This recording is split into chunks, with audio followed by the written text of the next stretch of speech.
અરે આ ઊભા સંડાસમાં બેઠા હોય ઉપડક બેહીને એમ કસરત કરીને ક્યાં જાવું છે તારે? એવી કઈ કસરત છે તારી?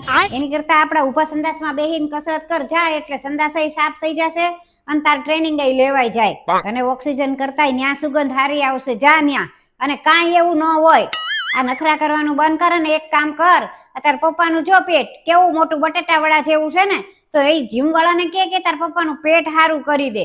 અને જો એ કરી દેતા હોય ને તો તાર પપ્પાને કાલે જ ત્યાં મોકલું. અને તું આ શેતરંજી પાથરીને ઓલી સાપ સીડી જેવી રમત કરીને કસરત કરેસ ને, એની કરતા મારી સલાહ લે. લાઈફ ટાઈમ ફ્રી અને બધી જાતની કસરત હું તને શીખવાડીશ.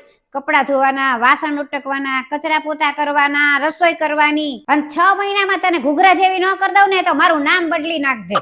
આ તારું જીમ ને આ કસરત ને બધું મારી સામે કાંઈ નથી. અને તું આ ઓલા ઝુંબા ક્લાસમાં જઈને હા હી હું હી કરેસ ને, એની કરતા મારું કુકર સાફ કરી દે, બધી તારી કેલરી બળી જશે એમાં. આ બધી ઓલી ફિટનેસ એપ ને જીમ ને બધું છે ને, એ તો લૂંટવાના ધંધા છે.